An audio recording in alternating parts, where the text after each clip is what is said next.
Vamos con nuestro invitado esta noche, Pablo Iglesias. Muy buenas noches. Buenas noches. Dígame, si no hay nuevos presupuestos, ¿vamos a elecciones? Solo decidirá el presidente. Si decide que sea así, si no hay presupuestos, saldremos a ganar esas elecciones. Es un buen día para conocer la temperatura de las relaciones entre el PSOE y Podemos, su principal socio de gobierno, pero imagino que usted tiene intuición de cuándo cree que podrían ser, porque tiene más información de cómo van las negociaciones. Creo que va a haber acuerdo de presupuestos y creo que va a haber elecciones en 2020. ¿Lo intuye o lo sabe? Lo intuyo, eso no depende solamente de mí, pero creo que las conversaciones van a avanzar en la buena dirección para que tengamos un acuerdo de presupuestos y con un acuerdo de presupuestos se facilita que las elecciones sean en 2020. El presidente me ha transmitido además que su intención es convocarlas en 2020. ¿Y van a apoyar unos presupuestos aunque no sean los que les gustan a ustedes y aunque incluya la senda de déficit que dejó marcada Rajoy? Bueno, esperamos llegar a un acuerdo en las cuestiones fundamentales y hemos logrado avances. Esperamos acuerdos, por ejemplo, en vivienda y en alquileres. Esperamos acuerdo en pensiones. Hemos logrado ya que el gobierno acepte revalorizar las pensiones al IPC, aunque esto lo tiene que reconocer por ley. Queremos acuerdos en materia laboral, queremos acuerdos en materia de justicia fiscal. No puede ser que en este país solo pague impuestos la gente trabajadora y los autónomos. Hay que bajar los impuestos a la gente trabajadora y a los autónomos y a las grandes empresas y las grandes fortunas se tienen que esforzar. Por las medidas. Yo le incluía la senda de déficit de Rajoy, sí, porque parece que ahí hay un escollo.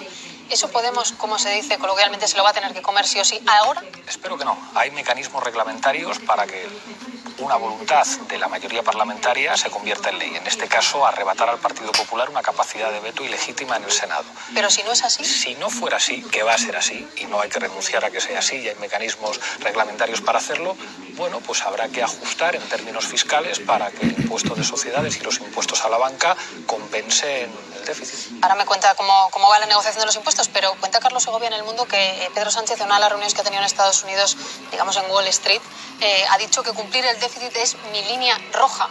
No sé cómo concuerda lo que él dice en Wall Street o lo que le dice a la Comisión Europea y lo que le dice a usted cuando se reúnen. Bueno, nosotros le dijimos a Sánchez, no vamos a poner problemas con la negociación del gobierno o con Europa. Nosotros habríamos negociado de otra manera, pero respetamos que eso es competencia del gobierno. Nuestro país está a 8 puntos de distancia en justicia fiscal con la Unión Europea, con lo cual tenemos mucho margen para que en España haya un reforzamiento del estado del bienestar y de políticas que favorezcan a la gente por la vía de la justicia fiscal. Hay margen. Entonces, ¿es una línea roja o no? ¿A qué Pedro Sánchez cree usted? ¿Al que dice eso en Wall Street? ¿Al que le dice a usted?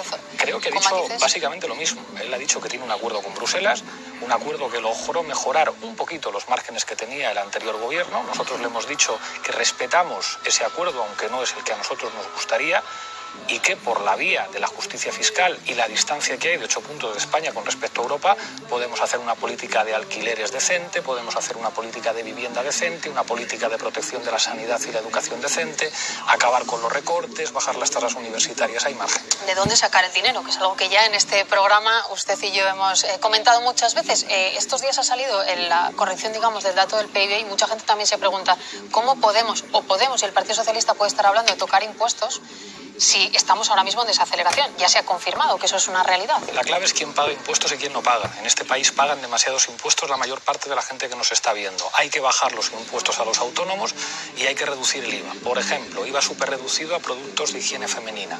Hay que reducir el IVA también en los productos de primera necesidad. Bajar los impuestos a la gente que nos está escuchando. Pero hay una minoría de privilegiados en este país que pagan muy poquitos impuestos. Los tipos efectivos y los tipos nominales en impuestos de sociedades tienen que subir. Tiene que haber un impuesto a la banca. El Banco de España da por perdido 60.000 millones de euros del rescate a la banca. Bueno, con un impuesto a la banca podemos recaudar 1.000 milloncitos de euros al año y poco a poco vamos recuperando lo que les prestamos. Pedro Sánchez lo ha descartado. Vamos, el otro día le preguntamos en este programa, no sé si a usted se lo ha dicho.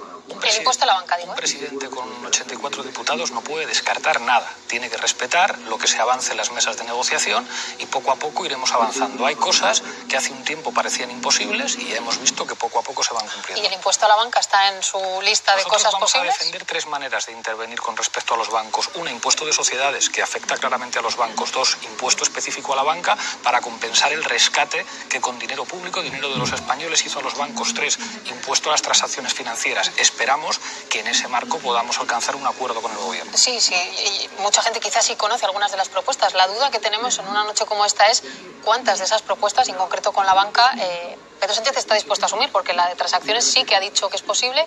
Creo que una de las ministras del Gobierno dijo que el impuesto de sociedades del 18 también, pero el impuesto a la banca ni está ni se le espera, ¿o no? Vamos avanzando. Ya parece que el Gobierno reconoce que teníamos razón con el impuesto de las transacciones financieras, reconocen que tenemos razón también con el impuesto de sociedades. Vamos a ver si podemos avanzar un poquito, a lo mejor no todo lo que a nosotros nos gustaría, también con un impuesto a la banca. No es una línea roja el impuesto a la banca para Podemos. Cuando se negocian unos presupuestos generales no tiene que haber líneas rojas, tiene que haber propuestas. Nosotros hemos hecho 17 muy concretas, sabemos que todo no va a poder ser, no gobernamos en España, no estamos en el Gobierno ni tenemos mayoría absoluta, tenemos que acordar con otra formación política y luego habrá que acordar también con partidos políticos de Cataluña y del País Vasco y habrá, bueno, pues que transigir en algunas cosas, pero creo que estamos avanzando mucho. El otro día le preguntábamos aquí al presidente del Gobierno, creo que lo escuché también, a propósito de otro impuesto, el IRPF. Ustedes habían dicho desde 60.000 empezar a tocarlo.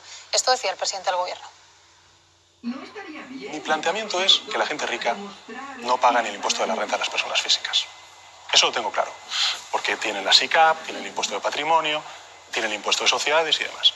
Pero es verdad que nosotros tenemos que hablar con otros grupos parlamentarios y para Unidos Podemos este es un tema fundamental. Bueno, lo que hemos planteado Unidos Podemos es, bueno, pues si tenemos que subir el último tramo del impuesto de la renta de las personas físicas, teniendo en cuenta que a la clase media trabajadora no se le puede subir un impuesto más, pues pongámosle 150.000, 140.000 euros, a partir de ahí subir el IRPF. Veo que ha hecho un gesto con la cabeza Pablo Iglesias. Vamos a ver si lo podemos dejar en 120.000. Vamos a negociar. Pero ya ha visto que la cosa empezaba en 60. Pedro Sánchez el otro día, al preguntarle por los 60 de Podemos. 140, 150. Vamos a ver si lo podemos dejar en 120.000. Negociar es eso. Negociar es eso y tampoco es una línea roja por debajo, por encima de esos 120.000. Bueno, creo que estamos cerca de un acuerdo. Creo que lo que ha dicho Pedro Sánchez es lo que decía Podemos en solitario hace tiempo. Ha dicho una cosa muy importante. Ha dicho los ricos no pagan impuestos. En este país paga impuestos quien está atado a una nómina.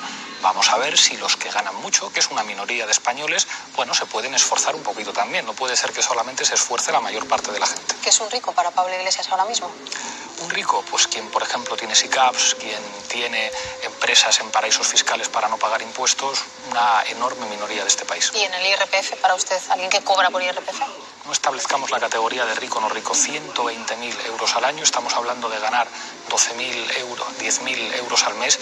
Yo creo que es lo suficiente, no para ponerle a nadie una etiqueta, pero sí para que se esfuerce un poquito más. Bueno, la etiqueta la han puesto ustedes, Pedro Sánchez y usted, por eso le preguntaba yo lo de los ricos, ¿no? Es la frase. Que los ricos no pagan impuestos, sí, sí. Los que no tienen nómina. Cuando hablamos de IRPF hablamos de que tienen nómina. Esa gente. Bueno, es gente que tiene un salario muy generoso. Alguien que tiene un salario muy generoso se puede permitir esforzarse un poco más. Pero los ricos de verdad son los que no tienen nómina y los que tienen toda una ingeniería fiscal a su servicio para evitar pagar impuestos. Eso hay que perseguirlo. No sé si pudo ver lo que dijo también el presidente sobre el impuesto al diésel. Él dijo, no lo va a pagar la clase media, pero tampoco lo van a pagar los trabajadores que utilizan el diésel, digamos, como herramienta, ¿no?, de trabajo. ¿En qué quedamos? Porque ¿a quién se le va a aplicar entonces? Creo que en esto hace falta claridad y creo que hay mucha gente que siente que le están tomando el pelo, que primero le han dicho que tenía que comprarse un coche diésel y ahora les dicen que les van a freír a impuestos. No puede ser esa la vía de política fiscal más sensata del gobierno. Todos estamos a favor de una transición energética, todos estamos a favor de los no contaminantes, pero esto no puede ser a costa de trabajadores que se han comprado un coche diésel para arruinar y a los que ahora les pretenden freír. Eso, digamos, hay que hacerlo de una manera más sensata. Entonces, ¿qué le dice el Partido Socialista, qué le dice el Gobierno, qué le dice Pedro Sánchez, por ejemplo, del impuesto al diésel? Para nosotros lo fundamental es otra cosa, es hacer que los tipos nominales y los tipos efectivos del impuesto de sociedades se acerquen un poco más, es hablar de impuestos específicos a la banca, es hablar de perseguir el fraude fiscal dedicando a la mayor parte de los inspectores de Hacienda no a perseguir al que hace chapuzas un fin de semana para llegar a fin de mes, sino a los grandes defraudadores. Creo que la política fiscal del gobierno no se puede fundamentar en el diésel. Así que ustedes creen que no hay que tocarlo, por entenderlo. Hay que hablar de muchas cosas, pero desde luego lo que se ha planteado no parece sensato. El diésel. El tema de las pensiones. Mañana, de nuevo, 50 ciudades de toda España van a tener manifestaciones de pensionistas. Lo hacían con el gobierno del PP y siguen haciéndolo con el gobierno del Partido Socialista, sobre todo por la duda que genera el tema del IPC, de subir con el IPC. ¿Cuál es la posición de Podemos ahí y cuánto puede apretar, si es que cree que puede apretar algo al gobierno? Hemos conseguido ya algo, y es que los partidos políticos que decían que no había que actualizar las pensiones al IPC reconozcan que sí, pero no hay que cantar victoria, que se reconozca por ley y que se derogue de una vez el mal llamado factor de sostenibilidad, que es en realidad un factor de empobrecimiento. Pero si se reconoce que hay que subir las pensiones al IPC, esto es de sentido común. Si los precios de la cesta de la compra suben, pues habrá que subirle a los pensionistas la pensión. Esto hay que garantizarlo por ley. Eso es lo que están exigiendo los pensionistas en la calle y se lo están ganando. Pero ustedes tienen una tabla, porque esto es un gasto en el que está de acuerdo prácticamente todo el mundo, o por lo menos ahora. Esto es un gasto. ¿Tienen una tabla que indique por la vía de impuestos vamos a recaudar tanto para compensar, revertir los recortes en educación, el tema de las pensiones? ¿Tenemos alguna...? La clave fundamental para la sostenibilidad de las pensiones es el mercado de trabajo. Mientras tengamos uno de los mercados de trabajo más frágiles de Europa, nos irá mal. Pero eso lo decía también el PP. Por eso le digo el dato concreto, bueno, lo decía el PP. La diferencia de que el PP apostaba por la temporalidad y por la precariedad. Yo creo que nosotros tenemos que defender que haya mejores salarios y mejores condiciones de empleo y que, por lo tanto, las cotizaciones a la seguridad social, que son la base de sostenibilidad del sistema de pensiones, sean de calidad. Si reformamos el mercado de trabajo en una dirección sensata, mejores salarios, mejores condiciones de trabajo, será más fácil financiar las pensiones. Ojo, sin excluir que puede haber partidas finalistas en términos de impuestos que sirvan para financiar la caja de las pensiones. Pero mientras ese acuerdo llega, que también todo el mundo lo desea, pero no termina de llegar, ¿cómo se financian todas las medidas que Podemos le está exigiendo al Partido Socialista? O mejor dicho, ¿cuánto dinero creen que pueden recaudar por los impuestos que ha mencionado para conseguir gasto de otro tipo? Bueno, nuestro país está a 8 puntos de distancia de la media europea. No estamos pidiendo la luna, estamos pidiendo que nuestro país se acerque un poquito más a Europa en justicia fiscal. Eso implica un impuesto de sociedades más sensato y con eso se puede recaudar muchísimo. Con el impuesto... ¿Cuánto más o menos? Porque el otro día también se lo preguntamos al presidente del Gobierno y no nos daban ningún dato. Hablo de memoria. Con el impuesto que proponemos a la banca, al Partido Socialista y al que no renunciamos, hablamos de 1.000 millones al año. Y hay que recordar que el Banco de España da por perdidos 60.000 millones de euros dedicados al rescate a la banca que nosotros no damos por perdidos. Hay que recuperar eso. Se puede recuperar también más de 1.000 millones haciendo reformas en el impuesto de sociedades. Y los números en concreto, al terminar el programa, los tuiteo. Bueno, le preguntaba por los números, que también es algo histórico, ya sabe que aquí en el programa nos gustan los datos, pero le pregunto también por algo que ha dejado abierto el Gobierno, y es utilizar la hucha de las pensiones para pagar la paga extra de Navidad. Ustedes, si tiramos de hemeroteca, decían barbaridades cuando el PP se apuntaba a esta medida. No sé si van a ser igual de duros, si va a ser, insisto, una línea roja en su negociación o no. Bueno, creo que nosotros, cuando toca ser duros con el Gobierno, lo somos. Creo que lo hemos demostrado durante esta semana y supongo que hablaremos de ello en la entrevista. A nosotros no nos parece bien tocar la hucha de las pensiones. Creo que tenemos que llegar a acuerdos para que las pensiones se puedan actualizar y se puedan financiar, asegurando algo que es un derecho que es tener una caja de las pensiones y una hucha de las pensiones sostenible. Entre el no nos parece bien y que eso tenga consecuencias, lo digo porque dice, hemos sido duros.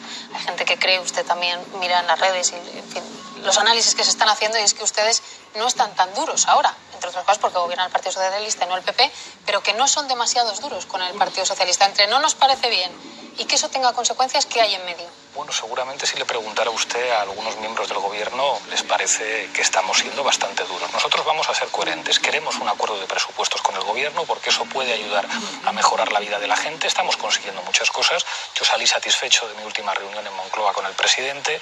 Logramos frenar los recortes en educación, avances en memoria histórica, abrir una mesa de diálogo para hacer políticas de vivienda en España, acuerdos en materia internacional. Nuestra voluntad es cooperar y es entendernos. Pero cuando, por ejemplo, escuché decir en este programa al presidente del Gobierno que no hay mayoría parlamentaria para derogar la reforma laboral, se le olvidó al presidente del Gobierno que su grupo parlamentario presentó una proposición no de ley para derogar la reforma laboral que obtuvo mayoría. Claro que hay mayoría parlamentaria, pero hay que remangarse la camisa y hay que ponerse a negociar. ¿Y entonces ustedes qué hacen? ¿Se levantan de la mesa de negociación? ¿En qué momento? Porque da la sensación de que están dispuestos a transigir con... Este impuesto no, pero este sí. Bueno, ¿Se ha marcado algún...? Lo que da la impresión es que estamos consiguiendo cosas. Nunca Unidos Podemos tuvo tanta influencia en un gobierno de España como tenemos ahora. Estamos consiguiendo cosas que algunos no se imaginaban que iban a ser posibles en este país. Eso no garantiza que vaya a haber acuerdo. Desde luego, si no hay justicia fiscal, no habrá acuerdo con el gobierno. Pero yo tengo que ser sincero, las negociaciones van bien. Hay entendimiento, a pesar de que en algunas cosas somos formaciones políticas distintas y pensamos diferente. Hay quien dice también que la transversalidad ha tomado a Podemos y que están más en la línea de Errejón que nunca, sin Errejón en la dirección, que es un poco las tesis que él mantenía en una época determinada por la cercanía con el PSOE. Diría que todo lo contrario. El debate que tuvimos fue apoyar un gobierno de Rivera presidido por Sánchez. Eso nos rompió y creó una fractura interna muy fuerte que resolvieron los inscritos diciendo un pacto de Ciudadanos con el Partido Socialista Socialista no. Y los que defendíamos que había que plantear un acuerdo diferente y decir que no a Rivera gobernando a través de Sánchez, pues obtuvimos la victoria en Vistalegre, y precisamente por mantener esa coherencia, que no fue nada sencilla, que a nosotros se nos atacó por tierra, mar y aire, ahora hemos conseguido que esa moción de censura que nosotros planteamos un año antes se convirtiera en realidad un año después, y estoy satisfecho de ello. Pero el Partido Socialista le reprochó muchas veces que Pedro Sánchez no fuera presidente antes, precisamente porque usted... A ese Pedro Sánchez le echaron del partido, ese Pedro Sánchez que pactó con pero Ciudadanos... Le pregunto por Podemos. Claro, pero es que hubo un Partido Socialista que decidió pactar con Ciudadanos. Ese Partido Socialista expulsó a Pedro Sánchez. Pedro Sánchez ganó unas primarias diciendo lo que habíamos dicho nosotros contra todo el aparato de su partido, contra Felipe González, contra Zapatero, contra Susana Díaz, contra buena parte de la dirección de su partido. Y dijo, acuerdo con Podemos y acuerdo con fuerzas políticas catalanas y vascas. Y así ganó unas primarias. Nosotros dijimos, hay números para